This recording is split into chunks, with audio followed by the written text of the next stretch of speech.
Okay, supposedly we're back on. Hi. Sorry, everybody. Let's move this Yeah. back so we can see Where- us. That's And then we'll lean back. Lean back. No, you need to move in here, all right. right next to me. Here, you need to move in closer. We're gonna be like lovely married people. It's all about you. Not married. All about you. Hello, everybody. Thanks for bearing with my technical difficulties. This is what happens when you're sort of like learning, figuring it out while Fair you're going left, along. right frog. That's from the Muppet movie. All right. My name is Natalie, and I'm from Creative Makers, and we're here with Christoph Brown. I'm the amazing Etch Man. I'm the world's fastest Etch-a-Sketch portrait artist, and I travel the country and the world Etch-a-Sketching people. There you go. On pocket Etch-a-Sketches. And here is Martha Stewart and Snoop Doggy Dog, because we're also on Instagram and TikTok Okay. as well. So let's get to our interview, shall Okay, we? sure. Let's Shall talk. we? Sure. All right. So What you got for me? what I want to know is about you being a kid.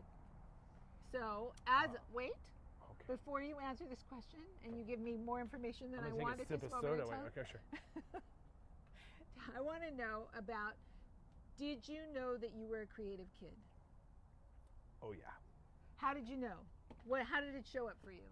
I started creating stories and illustrating comic books at a very, very young age. I don't know, it was just something that I did. I remember having comic books as early as 5 years old, like illustrating. I had a series of comic books that were nothing more than just, every issue was a guest star of a superhero, right? So here's me with Superman, and I must have had hundreds of comic books that would be more than 3 or 4 pages of me with superheroes. Superheroes, I was nuts with comic books, nuts over art, nuts over all of that stuff. And I don't know. My joke is that I came out of the womb and grabbed the pencil out of the nurse's hand and did a little sketch while the umbilical cord was still attached to me, because that's just who I am. That's just how it started. Right. So, I mean, needless to say, we know that you know how to draw. Right. Talk about some of the other things that you do. Well, I in school, and it's really interesting enough, a lot of people don't know this, but I was a dancer for a long time. That's pretty cool. Yeah. I don't even. I think I sort of knew that because I knew that you did the hamster dance in Japansterdam. Japansterdam. Yes, I spent a year in Japan in a series of silly shows at a theme park that was a brick by brick replica of the city of Amsterdam, which was amazing. I want to go back. It was bizarre. It was like a Twilight Zone. It was strange. Yes, but I have been able to do a lot of things, and I've worn many hats on my way to finding my niche in this medium. And really, I think the medium found me. I didn't find the medium found me. So wait a minute, though. I don't want to lose track of this. So you draw.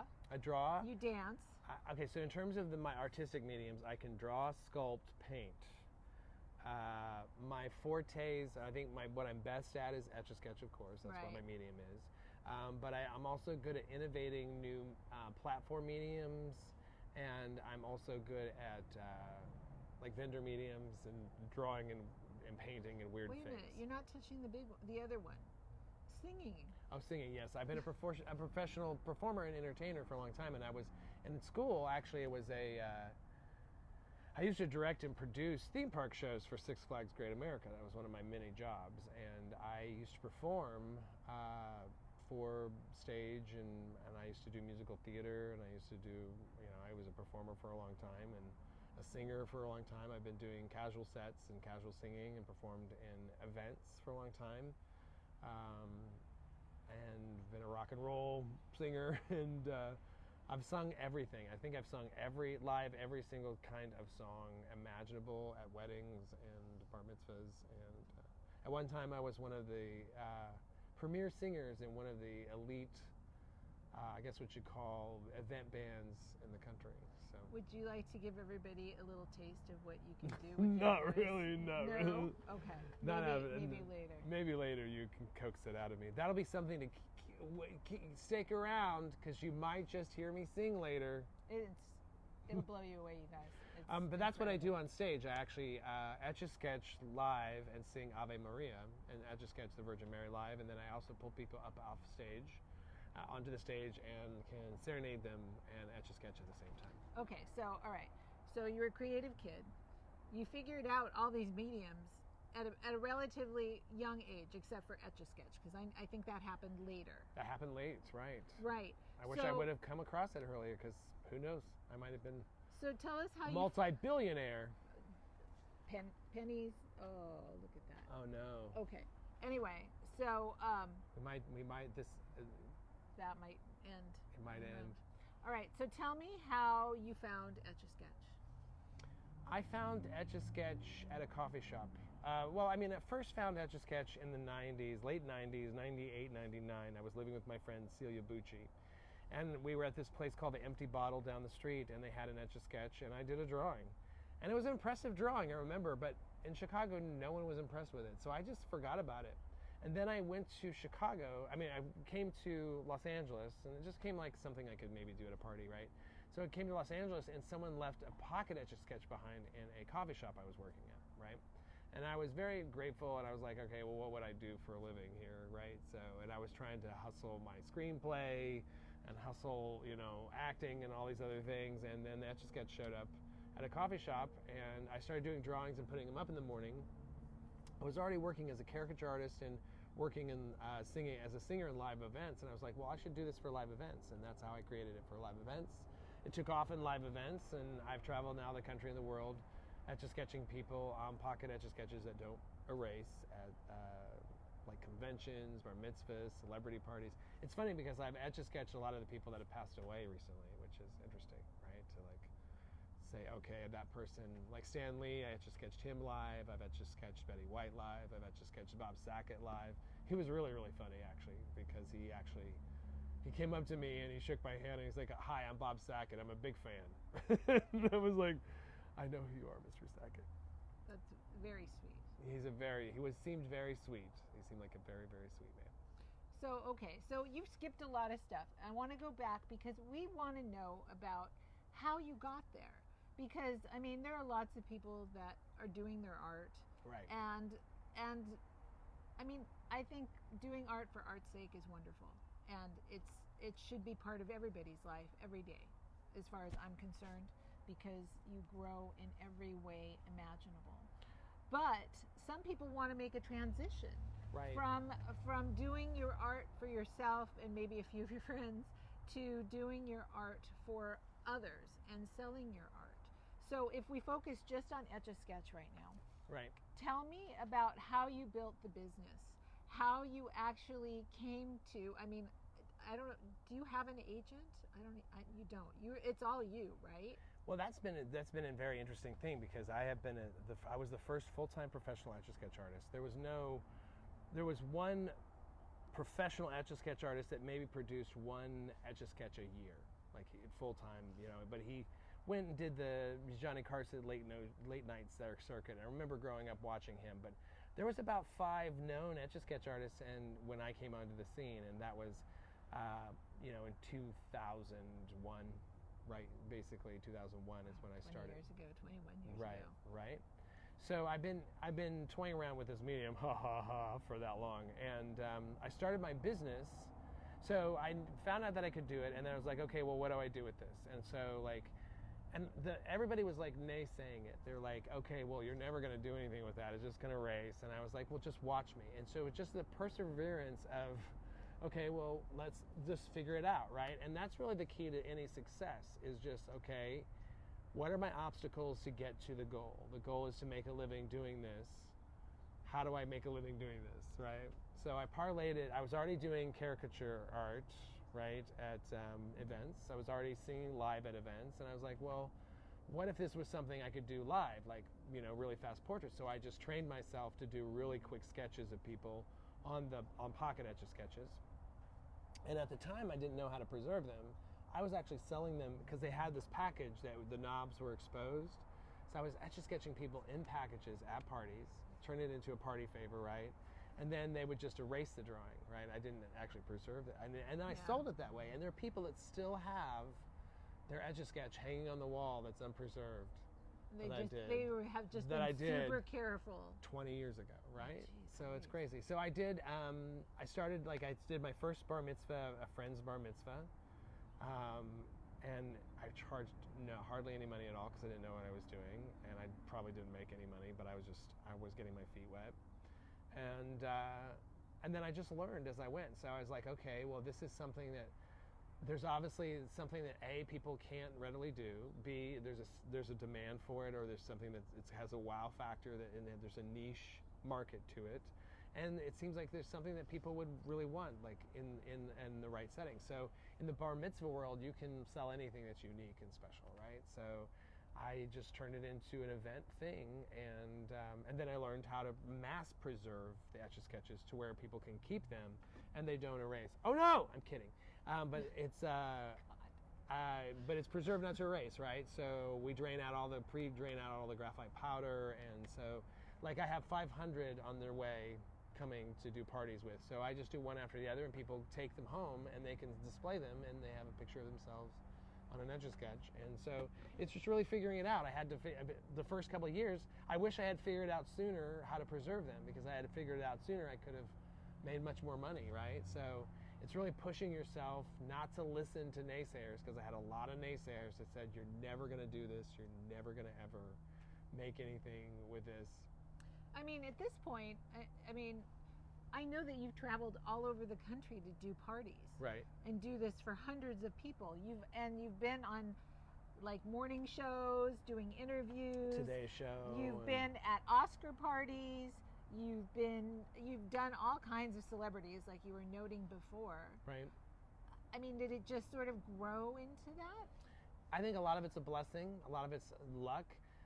Oprah says that it's a matter of luck meeting being prepared is really where success comes from, right? You just make sure that when that opportunity comes, that you're prepared to accept it and embrace it.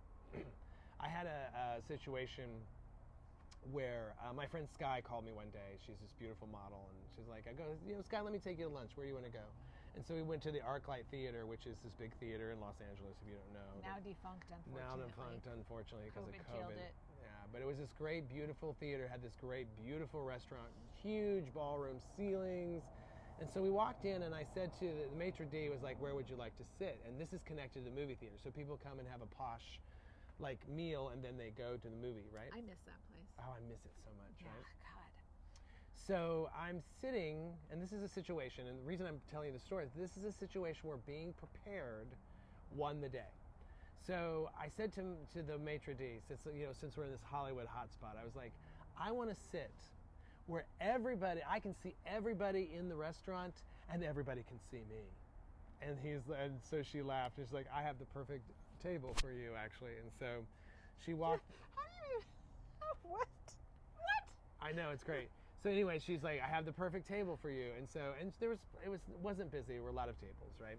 And so she leads us by this one table. It has this kind of alcove, and it's like kind of hidden. I was like, oh, that's a cool table, but that's not ours. That's for somebody, that wants to hide. I don't want to hide today. And so, I'm with this beautiful model. We were in this Hollywood. It's this gorgeous day. We're having our fruit and crackers. She takes us to this table that is seriously in the corner of the restaurant, looking out over the entire movie theater, entire restaurant, right?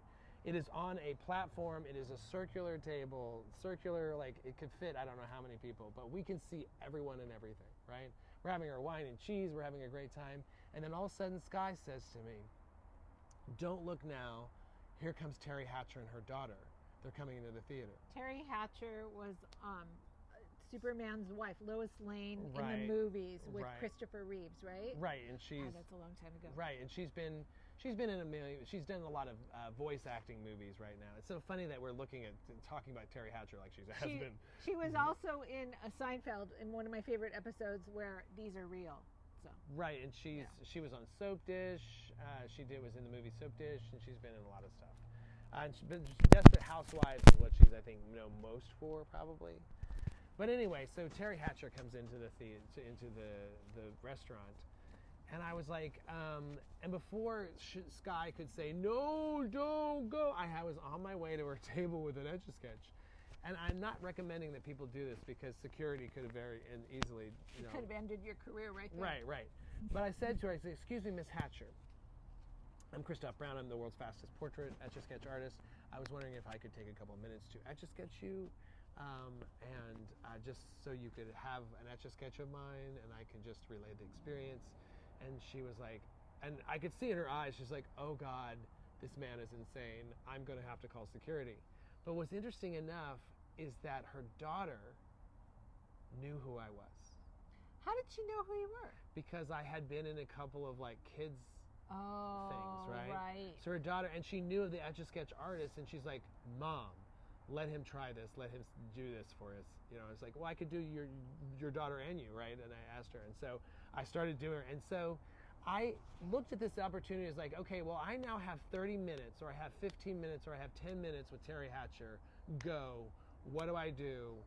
How do I sell her on me? How do I get her, you know, how do I make a connection with Teri Hatcher? Whatever comes of it, right? That really was luck in that moment in time. So I said to her, I said, what, you know, what would, basically looked at it as like, she's a talk show host and I'm interviewing, and even though she's not asking me questions, I'm fielding questions to her, like answering questions that she would normally have, right? So I'm asking all these questions, she, you know, like basically saying, this is what I do for a living, I travel you know, I'm just giving her the full spiel. She's like, oh my God. And by the end of it, she's taking pictures. She's like, Emerson, get in the photo with him, you know, taking pictures of everyone and everything. And so I'm like, and she asked me, she says to me, do you have a pamphlet or do you have a business card? I want to gift you to my friends who's the producer of American Idol. You know, she's having this bar mitzvah. They want a wow thing. Would it be something that you could do? I was like, perfect, I will go. And so I had a brochure on me that I always carry on me. I went back, got the brochure, gave it to her. I said, thank you so much. I really enjoyed it. She's like, we are going to totally, this is so awesome. We're going to totally get this, right? And I walked back to the table. I sat down and I said to Sky, do not even look over there. We are so important right now that we just had this exchange with Teri Hatcher, and we're going to just go about our lunch, like, you know. And I just happened to glance up as she's going to her movie, and she goes, call me, I will call you. And I was like, Teri Hatcher just said across a Hollywood restaurant, I will call you. She mouthed the words, I will call you, to me in a restaurant. And I was like, this is the coolest life ever. And so I went and did this gig at Paramount Studios. They plugged my Etch-a-Sketch camera into this huge stadium screen, and you know, Paula Abdul was the MC, and I was like, wow, okay. Well, then how do I take this party and get to the next party? And that's what my life has been, is just, you know, someone sees me and they're like, oh, this would be great for Menuchem's bar mitzvah, right? So there I am. This story, this really was luck and being prepared, matching up. That's exactly what it was. It was like, you have to know when those opportunities arise, how to seize that moment, right? And putting yourself in situations where those, because I was also, let's look at where I was. I was in the middle of Hollywood, in the, you know, the height of the day, in a very posh restaurant, you know, where I would run into these kind of things, and these kind of things would happen, right? So I think a lot of it is putting those things together and going, okay, I can do this. And there's also belief in yourself, because there were a lot of naysayers. If I had believed in even some family members that were like, well, you need a real job. This isn't something that's going to sustain you. It's going to be a fad.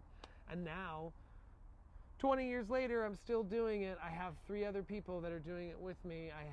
There's a Facebook group of over 100 people. We now do gallery shows of Etch-a-Sketch artists. I have a friend who is a professional Etch-a-Sketch artist who's competing on Ninja Warrior. And you want to talk about people that have outside creative endeavors.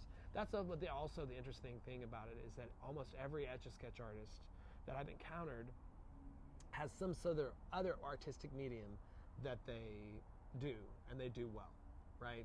They're a doodle artist, they're a skateboarder, they have some sort of niche outside of the Etch-a-Sketch that they are the bomb at. I think this is really key to understanding your own creativity, knowing that if it doesn't flow in one place at that moment in time, that you turn around and you do something else for a little while.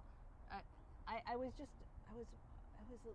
I don't know if it was an interview I was listening to or a book I was reading, I can't remember, but they were making a case for, if you feel stuck in your usual medium, that you actually go and do something that you know nothing about and learn how to do it. So, it was a writer, and she was talking about she was feeling blocked. And so she went ahead and she took a bunch of drawing classes, and she's not a great drawer, but she was like, at least it was something creative to do in the meanwhile, right, so that I could keep myself engaged in that creative manner and then flow into my writing when it unblocked. And it worked after, a couple of weeks or a couple of months. She did her thing and she wrote a bestseller, and she was good. I think the problem, and this is what I have to work, and I have to work right now for me, is social media, because for what I do, I should have more success in social media, but it's the consistency is what I'm having a hard time with, right? It's hard. It's hard being a content maker. Content maker full time, and I have a niche that engages well, and there's other Etch-a-Sketch artists that are killing it, right? But I would have to say that it's what I started in and how it's changed is night and day, right? So and the Etch-a-Sketch is the toy itself rises and falls, and when we go through something like COVID, it actually does well in sells, because when more isolated people are, the more the Etch-a-Sketch does well. How did you get to people during COVID? I had to pivot to virtual parties. So I had to pivot to virtual parties, and yeah, so that's that's what I had to do. But it worked. Yeah. Well, I mean, it did to some degree. I got a PPP loan. You know what I mean? That helped. But I know I have a lot of people in Canada, and I don't know if you guys have PPP loans, but it was something that the government was doing for small businesses that would basically give them an influx of money so that they could continue doing their business. So whether they used it for whether they used the money for employees or for their own benefit, it didn't matter. I think part of it's supposed to be used for salaries. Is that right? Right. Yeah, but it was something that the United States government did. So it was great. It was a good thing, and it helped a lot of small businesses. But the first round that I applied for didn't go to me, and it should have, right? Actually, a lot of the first round went to corporations that didn't need the money, and it was a big kind of scandalous thing that has happened in terms of how corrupt a lot of this allocation of that money during COVID was. But yeah, COVID affected my business in a great deal. I'm still rebounding, and I'm still getting back to what I was, and hopefully conventions. I'm doing a convention, say like for the the New England Journal of Medicine, like that's coming up in April, and so I'm going to be transitioning and opening up a shop in Vegas. So hopefully, as we get back to more of a semblance of live shows, because we were actually going to have our best year, and then it turned into our worst year, and that's COVID came along. COVID does things like that. COVID is unforgiving. Right. So. Yeah. So I know that you brought an Etch-a-Sketch with you. Right. Do you want to do a quick little portrait of you guys can't see, but Billy, Christoph's dog, is here with us. And I don't know, you can do a little portrait of Billy, or you can do a portrait of me. I don't know. We can keep talking. Sure, whatever. Sure, whatever. So here he is. Okay, so it's a blank Etch-a-Sketch. Blank Etch-a-Sketch. Nothing here. Nothing is on the Etch-a-Sketch. We're sitting in my backyard, by the way, and it is, for you people in Canada, I'm so sorry, but it is such a beautiful day today. It is gorgeous. We're sitting here with short sleeves, and it must be, 75 or something. Right. It's ridiculously beautiful. It's wonderful. So, sorry, but I'm sure that other stuff is going to be lovely. They can't look at it. You have to keep I'm looking at this supposed to screen. not look. Can't look at the screen. You have to look at... So advice for artists, you would say, is walking around prepared all the time. Well, I mean, you have to be... I think I did well because I know how to self-promote. I think sometimes I was like, you have to walk a fine line of self-promotion. And you have to see, it's a matter of seeing what the market is and because what made me successful is doing something that people weren't doing, but also doing it in a way that made it, like I would find that all the Etch-a-Sketch artists are unique and all do well because they all have a special niche within the medium, and that's how they do well, right? Some people are good at architecture, people are good at portraits, people are good at abstract or atmospheric, things. But I would say, like, I wouldn't, if you're a young artist, I would say you need to explore your mediums and make sure that you're not a sculptor trying to live your life as a painter. Because I think a lot of times, I remember my college professor, the first day of, I think, our drawing class, he was like, you think you come in this program and you're all a bunch of, pencilers or painters because that's what you've done before, that's what you've been known for. It's like, that's not the truth. It's like, the truth is that you're really just, you might be a sculptor. He's like, people come in and they think that they're painters, and then they end up going to the sculpting program, or they end up being, they go into some other artistic medium altogether, and that comes from, it's like, well, we think we don't know what we don't know. So I mean, I think really exploring things that you haven't done before is really key, but also not losing sight of what your power is. Like, what do you do well? What is your forte? And really lean into that forte. Did you have day jobs while you were doing this in the beginning? I was a professional singer, so so that was your day job. My day job was like I would go and do these gigs. So what I did, and this is the other thing that was key to my story. I went away on a contract to Japan that paid me a lump sum of money, and I used that lump sum of money as capital to start my business, because you have to raise capital in order to start a business, and that's the best way to start a business is to raise capital. You have to have some sort of savings or something to go, okay, how do I, because, really a business is about what is your product? What are you selling? What is your product? A lot of people sell a service, but a lot of people are selling, like if you look at TikTok right now, it's full of people, doing handmade things or self-made things, right? So. This is true. I'm a big advocate for people having day jobs. And the reason why I'm an advocate for this, and I mean, I understand wanting to put it all out on the line, but art is so personal, and I think asking your art to take responsibility for your life, at least in the beginning, and support you financially when it's something that you love, is a lot to ask of art. Not because it can't. It totally can once you find it. But I think if you love doing something, don't put demands on it like it needs to support you, because I don't know, art supports you in so many ways. I think putting one word demand on it, like money, is harsh. The thing is, the key to being a successful artist is, how much does your day job drain you? How much does your day job keep you from motivating you to do the art? And what is your plan? Because the truth of the matter is the reason that people are successful in their art is they treat it like a business. And if you're going to do your art as a business, you need to be prepared of what that entails and how to market yourself and how to go about it. Maybe you get an agent and they help you, right?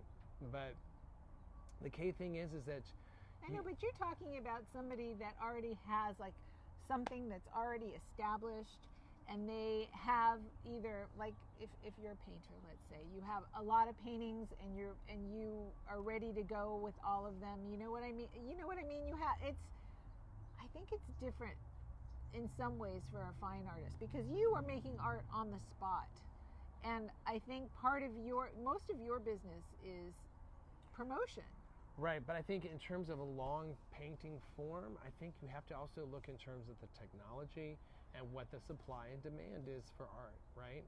If you're doing these grand paintings, that's great, but who is your market and who are you selling to? If you're going to make a life career, we often think of like, oh, I want to do this for people. It's like, yeah, but is there a market for people who are going to receive that, right? Because who's going to receive your art is just as important, I think, in terms of being successful. And this is where people are like, well, I don't want to sell out, or I don't want to do this, or I don't want to do that. Well, those are the decisions you have to make, because really what I'm dealing with and what a lot of artists that are doing is like, Are you willing to be a commercial artist?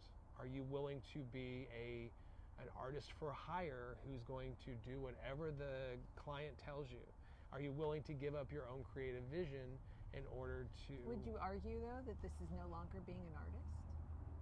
When you give up your own creative vision and when you decide to do whatever somebody else says? No, I would argue that you are just as much an artist. You're just doing somebody else's picture. You know what I mean? You're still creating the art. You're just doing somebody else's picture in their head, right? You know what I mean? Like, if I do a storyboard for a film, I'm still creating the visuals of what that finished design or the finished look is going to look right? So I don't think we should negate our artistry of who we are. We should embrace it and go, okay, you need to pay me. You know what I mean? Pay me for what I'm doing. You know what I mean? I think the problem with people not making a living at their art form, because, you know, whether it's sports or whatever you're skilled at, whatever your talent set is, whether it's art or whatever, I mean, we're all artists in a way, like whatever your skill set is, how do you monetize it? How do you make money at it? And to make money at painting is a very hard thing unless you're really, really good, unless you can do knockoffs of things and have that skill set. You make really great money at painting, but you have a very specific style and you've been working at it for a long time, right? But yeah. But I'm just saying, like, for the person that wants to get started, if that's who you're talking to, then you start with building up your work, right?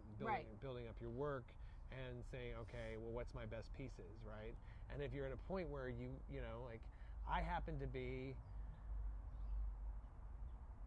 I still have Etch-a-Sketch artists that are working, right? That are wanting to get to a point of artistry, and they come to me and they say, okay, well, how do I do what you're doing? It's like, well, it's not just about being able to do something on a kitsch medium. It's about being able to do it well. So I say to people, it's like, you know, like someone like Princess Etch-a-Sketch, who I work with, who's ripping it up and is on, you know, just was on Modern Marvels. The reason she does well, and I tell her, it's like, the reason she does well and she's excelling as an Etch-a-Sketch artist, and maybe you're not, is because she knows how to A, market herself, and B, she is a fine artist to the point where she can versatilely do almost anything, right? She knows how to do the Photoshop, she knows how to do all those things, so she can branch out and you know, she's basically she's studied too. She's gone to school and studied the elements and principles of design. She knows how to compose something. You know, there's a lot of people that just don't understand that art, just like being a doctor, is a skill set that takes experience. You can learn it through experience or you can learn it through school, but the more you know, the more you should get paid. Yeah. Well, right? Tell me about how are you intending? Hey, Dennis. How are you intending for this to grow for you? I mean, I want to know, what do you want to do in like 5 or 10 years? Do you want to continue this? Are you looking to branch out in some way? Are you looking to learn a new medium? I mean, what are you thinking?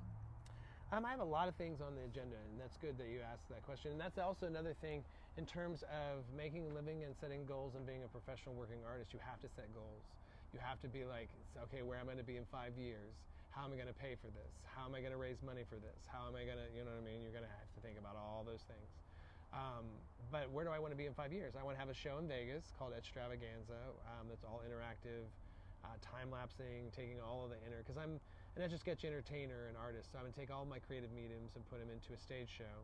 And then I plan on, there's a book that I've written that I want to have produced, and I have a lot of things in the works that hopefully will come to fruition. But my big opus is this stage show that goes along with something else I can't talk about, because if I talk about it, then... Don't talk about it. Right. Don't share it if it can't be shared. Right. So, okay, so let's go back to, you have plans that you want to get to in 5 years. I personally have put a lot of value in creatively visualizing where you're going to be, whether or not you know how to get there. So, I mean, just closing your eyes and spending some time thinking about what you want and seeing yourself there and actually feeling it. Do you do things like that? Do you do exercises like that?